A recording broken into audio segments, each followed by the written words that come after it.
مشورے کے لیے کسی بھی کام کے لیے جماعت کے لیے حاضر ہوں جب جماعت کہے گی. میں نے آج بھی سارا دن شہباز شریف صاحب کے لیے کام کیا ہے.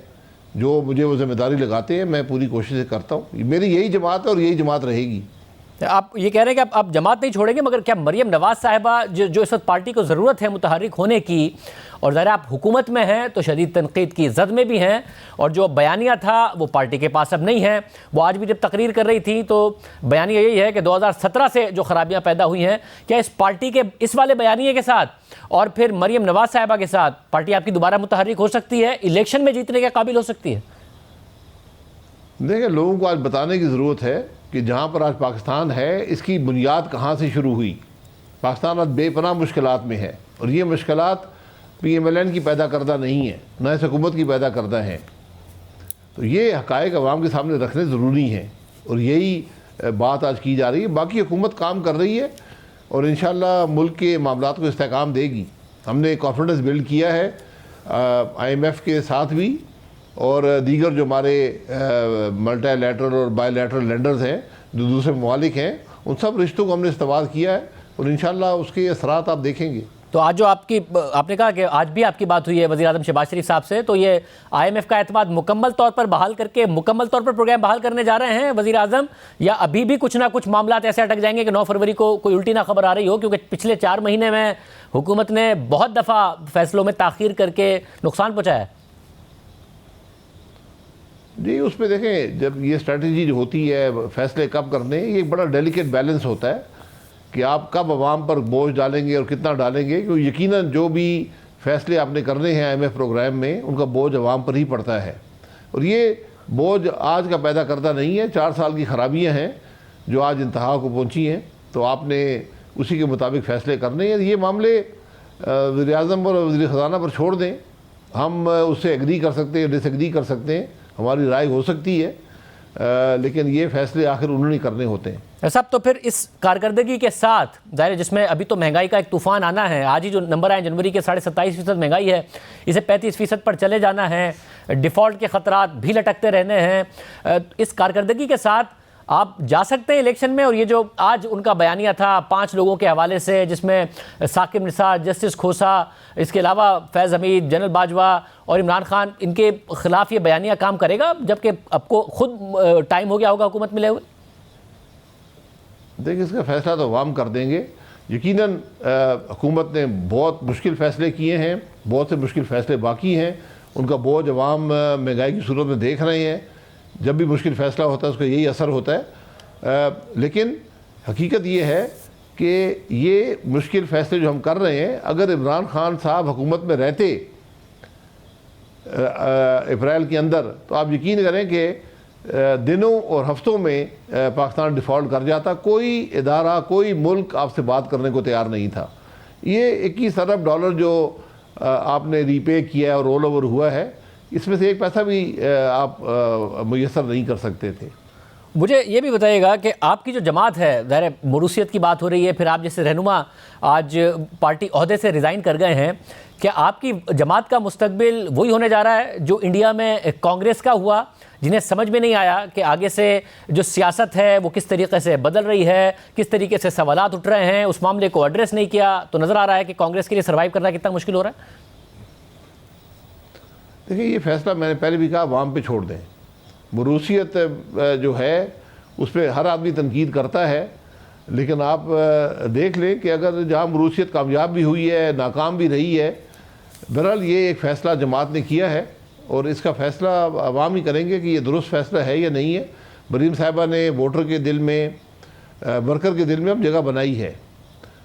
تو یہ بات کیا نیریٹو لے کر جماعت جاتی ہے، کیسے کرتی ہے الیکشن میں، یہ انشاءاللہ وقت بتائے گا.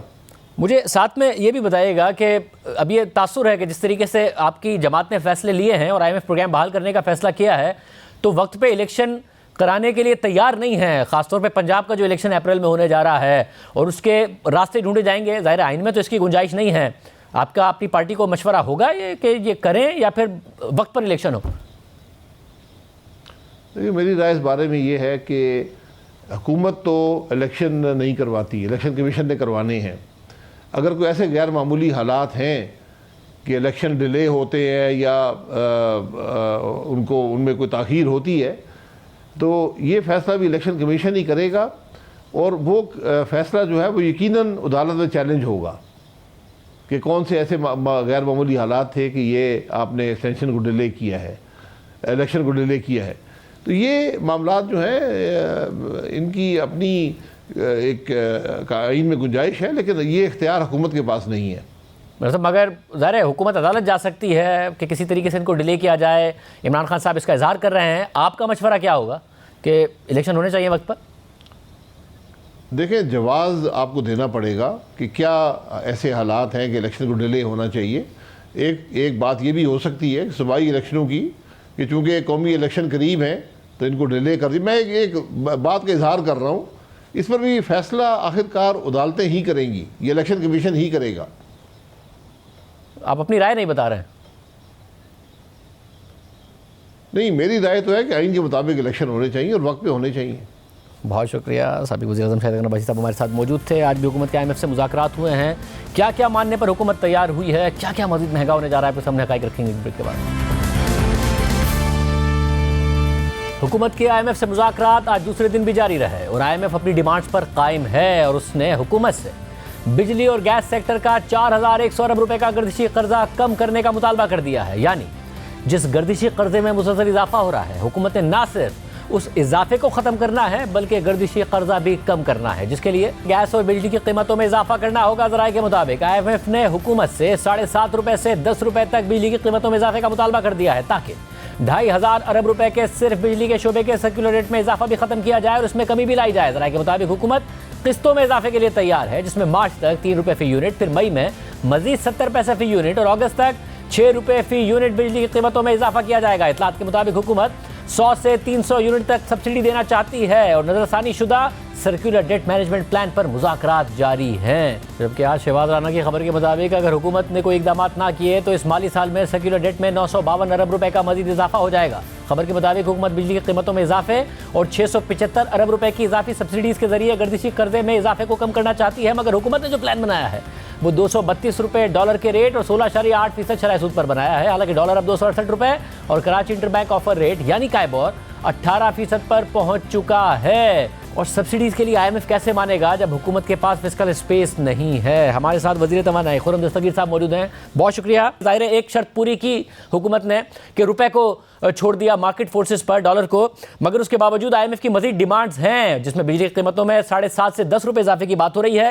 کیا حکومت قسطوں میں مان گئی ہے؟ کیا کرنے جا رہے ہیں؟ جی، سب سے پہلے تو یہ واضح ہونا چاہیے کہ جو IMF کی بنیادی مطالبہ تھا ان کا کہ بجلی کی قیمتوں کو بین الاقوامی جو ایندھن کی قیمتیں ہیں اس کے مطابق کیا جائے، وہ ہم نے جولائی میں پورا کر دیا تھا۔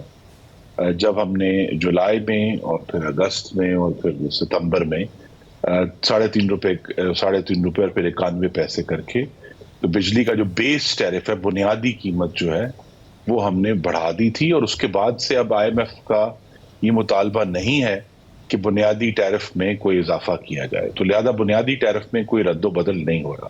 جس کی طرف آپ نے اشارہ کیا ہے وہ IMF کا یہ مطالبہ ضرور ہے کہ جس طرح ہم نے پچھلے سال چونکہ سیلاب آیا تھا اور سیلاب کی وجہ سے کچھ جو فیول پرائس ایڈجسٹمنٹس تھیں وہ اس وقت نہیں لی گئی تھیں، ستمبر کے مہینے میں جب سے بدترین سیلاب کا وقت تھا، تو IMF کا مطالبہ یہ ہے کہ وہ جو یعنی مؤخر کی ہوئی پیمنٹس ہیں ان کو آئندہ مہینوں میں ریکور کیا جائے۔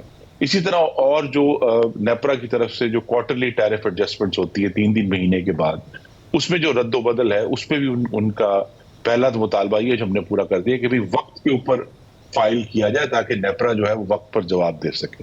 اس میں ٹائمنگ کا جو ایشو ہے وہ پہلے سے بہت بہتر ہو گیا ہے، تو جس طرح کوارٹرلی ٹیرف ایڈجسٹمنٹس کی نیپرا ڈٹرمنیشن کرے گا اس طرح جو ہے انہیں ان اگلے 3 مہینے میں لاگو کیا جائے گا۔ لیکن پھر دوہرا دوں کہ بجلی کی بنیادی قیمت میں کوئی اضافہ نہیں ہو رہا، اور خاص طور پہ آپ نے اس کا ذکر بھی کیا، میں شکر گزار ہوں کہ 300 سے یا اس سے کم یونٹ استعمال کرنے والوں پر اس کا اطلاق نہیں ہوگا۔ سب جب آپ نے آئی ایم ایف کے ساتھ جون میں اگری کیے تھے پلان، اس کے تحت سرکولر ڈیٹ میں اضافے کو ختم کرنا تھا، مگر نومبر تک کے 5 ماہ میں الٹا 250 ارب روپے کا سرکولر ڈیٹ میں اضافہ ہوا ہے، اور اس سال میں کوئی 950 ارب روپے کا ہو سکتا ہے. تو آئی ایم ایف کو کیسے مطمئن کریں گے کہ ہم یہ اضافہ نہیں ہونے دیں گے؟ کیونکہ انہوں نے تو لکھا واپس پاکستان آنے سے پہلے بھی اپنی پریس ریلیز میں لکھا کہ اس کو ریورس کیا جائے گا جو سرکولر ڈیٹ میں اضافہ ہے. کیسے کریں گے؟ دیکھیے یہی بات ہے کہ سرکولر ڈیٹ میں اضافہ جو ہے وہ اس بنیاد پر ہے کہ بھئی جو فیول پرائس ایڈجسٹمنٹس موخر کی گئی تھی وہ اس وقت تک نہیں آئی تھی. اب جب کہ ہم ان فیول پرائس ایڈجسٹمنٹس کو آئندہ آنے والے مہینوں میں ریسیو کریں گے اپنے صارفین سے، 300 سے زیادہ یونٹ کے صارفین سے، تو اس کا مطلب یہ ہے کہ وہ آلریڈی سرکولر ڈیٹ کی پروجیکشن ہے وہ کم ہوتی جائے گی. کہ بھئی اگر آپ نے پہلے مہینے کی جو ہے وہ کوارٹرلی ٹیرف ایڈجسٹمنٹ لے لی ہے تو آپ کو 40 ارب اور آ جائے گا، پھر اگلے 17 اور آ جائے گا. اب دیکھیں نا، ہم پچھلے 4 ماہ سے صارفین نے اس پر تو خوشی کا اظہار نہیں کیا کہ ان کا جو فیول کاسٹ ایڈجسٹمنٹ ہے وہ منفی آ رہی ہے، یعنی ان کا بل کم ہو رہا ہے کیونکہ فیول کی کاسٹ ان مہینوں میں کم تھی تو لہٰذا وہ بل کم کر دیا گیا. تو لیکن جو پینڈنگ ایشوز ہیں ان کو ریزالو کرنا ہے. اصل ایشو جو ہے جس کی طرف توجہ بھی آپ نے دلائی ہے کہ کیا حکومت نے جو سبسڈیز ہمارے ساتھ پرومس کی ہوئی ہیں فائنانس ڈویژن نے، جیسے ہم نے سیلاب زدگان کو 10 ارب روپے کی سبسڈی دی ہے یا ایکسپورٹرز کو سبسڈی دی ہے، تو کیا حکومت وقت پر ہمیں وہ سبسڈیز پے کرتے ہیں؟ اگر وہ پے کریں گے تو سرکولر ڈیٹ میں خاطر خواہ کمی آئے گی انشاءاللہ. مگر اس وقت جو ٹارگٹ کہا جا رہا ہے آج بھی، کیونکہ خرم ذکی صاحب جو اماؤنٹ آپ بتا رہے ہیں کہ وہ فیول کاسٹ ایڈجسٹمنٹ کے ذریعے اور دیگر مد میں اگر آپ حاصل کر بھی لیں تب بھی 950 ارب روپے ایک بہت بڑا اماؤنٹ ہے. آئی ایم ایف سے اگری کیے گئے ٹارگٹ سے ہٹ کر ہے یہ 950 ارب روپے. اگر آپ کوئی 675 ارب روپے کی اگر حکومت سے سبسڈی مانگ رہے ہیں تو اس کے لیے بھی آئی ایم ایف نہیں مانے گا، کیونکہ حکومت کے پاس تو فسکل اسپیس ہی نہیں ہے. پہلے لگ رہا ہے کہ جو خسارہ ہے وہ ٹارگٹ سے کوئی 2000 ارب روپے اوپر جا سکتا ہے، تو وہ تو اسپیس نہیں ہے. تو کیا آپ پھر بھی بجلی قیمتوں میں 300 یونٹ سے اوپر اضافہ نہیں کر رہے ہوں گے؟ آئی ایم ایف کو اس کے بغیر مطمئن کر لیں گے؟ جی دیکھیے، میں چونکہ ابھی مذاکرات جاری ہیں آئی ایم ایف کے ساتھ، آج بھی تمام دن جو توانائی کا سیکٹر ہے، گیس اور بجلی کے جو تمام افسران ہیں وہ اس میں مصروف رہے ہیں، مجھے رپورٹ بھی کرتے ہیں، لہذا حتمی طور پر تو ابھی بات نہیں کی جا سکتی. لیکن یہ ضرور ہمارا ایک عزم ہے کہ ہم جو 300 یا اس سے کم یونٹ استعمال کرنے والے 75% صارفین ہیں، یعنی اگر 3 کروڑ 30 لاکھ صارفین ہیں تو اس میں سے تقریباً کوئی 2.25 کروڑ جو ہیں ایسے ہیں جو 300 یا اس سے کم یونٹ کے ہیں، ان کو ہم پروٹیکٹ کریں گے، اور آئی ایم ایف سے یہی گفتگو جاری ہے. اور اس کے علاوہ کیا یہ درست ہے کہ پھر مارچ سے 3 روپے فی یونٹ، پھر مئی میں 70 پیسے، اور اگست تک آپ چاہ رہے ہیں کہ سٹیگر کر دیں؟ حالانکہ آئی ایم ایف کا یہ بھی اصرار ہے کہ ایک دم کیا جائے، اپ فرنٹ سارا کام ہو، کہ سٹیگر کر کے یہ اضافہ کیا جائے گا. جی اس کو اسی طرح سٹیگر کیا جائے گا کہ صارفین پر کم سے کم بوجھ پڑے. ابھی حتمی بات نہیں کی جا سکتی کیونکہ مذاکرات اس وقت بھی جاری ہیں جب میں آپ سے بات کر رہا ہوں. یعنی کہ اضافہ تو ہوگا نا؟ آپ کہتے نہیں ہوگا فی یونٹ اضافہ ہوگا؟ کچھ نہیں، میں نے یہ کہا دیکھیے جو 300 سے زیادہ یونٹ کے لوگ ہیں ان کے اوپر جو کوارٹرلی ٹیرف ایڈجسٹمنٹ آنی ہے، ابھی 3 کوارٹرز کی ٹیرف ایڈجسٹمنٹ آنی ہے. مثلا پہلا جو کوارٹر تھا پچھلے سال کا جولائی سے ستمبر تک، اس کو سیلاب کی وجہ سے ڈیفر کیا گیا تھا، لہذا وہ اب آئے گا. اس کے بعد جو ہے یہ اس سے اگلا تھا اکتوبر سے دسمبر کا، اس کی تو بہت کم، اس میں جو فیول کاسٹ پڑی جس میں بڑی کم ہے، تو اس میں بڑے وہ ہم اس کا اطلاق کریں گے. لیکن اوور آل سے میں نے کہا ہم پروٹیکٹ کر رہے ہیں اپنے جو 300 یونٹ یا اس سے کم کے کنزیومرز ہیں، اور وہ عزم ہم نے جاری رکھا ہوا ہے. اور آئی ایم ایف راضی ہے اس بات پر کہ آپ 300 یونٹ تک ریلیف دے دیں اور اس سے اوپر بے شک برڈن بڑھا دیں یا کاسٹ بڑھا دیں؟ جی دیکھیے، میں یہی عرض کروں گا بڑے ادب سے کہ ابھی چونکہ مذاکرات جاری ہیں، اس پہ حتمی بات کہنا مشکل ہے. لیکن آئی ایم ایف کو بھی احساس ہے کہ کتنا بڑا پاکستان میں سیلاب آیا اور اس کی وجہ سے پاکستان کے جو فائنانسز بھی اور پاکستان کی اکانومی کو کتنا بڑا نقصان ہوا. تو یہ ساری چیزیں ان کے سامنے ہیں. میں نے کل ان سے بات کی تھی بڑی تفصیلی، جا کر خود میں نے اپنے ڈیلیگیشن کو لیڈ کیا تھا، اور انہیں یہ تمام جو ایشوز ہیں ان کے سامنے رکھے، اور ہماری یہ توقع ہے کہ بہتر نتیجہ آئے گا. ایک اور مسئلہ یہ ہے کہ آپ جو بھی پروجیکشنز کرتے ہیں وہ مسلسل آؤٹ ہو رہی ہیں. پاکستان فیول بھی ڈالرز میں امپورٹ کرتا ہے، پھر اس کے ساتھ ساتھ جو مختلف کارخانے ہیں بجلی بنانے کے، ان کے ساتھ جو ریٹرن کا معاہدہ ہے وہ بھی ڈالر میں ہے. اور جب روپیہ گر کر 268 روپے کا 269 روپے کا ہو گیا، اگر آپ کی پروجیکشن 232 روپے پر بھی تھیں تو وہ بھی تقریباً 15-16% آؤٹ ہو گئی ہیں. اگر شرح سود آپ نے کم رکھی ہوئی تھی تو وہ بھی اب 18-19% پر پہنچ چکی ہے جو کہ آپ کو ادائیگیاں کرنی ہوں گی. تو یہ تو ایک ایڈڈ پریشر ہے، اس کو بھی آپ کو ایڈجسٹ کرنا ہوگا. یہ اس میں کوئی شک نہیں، یہ ایک دباؤ ضرور ہے، لیکن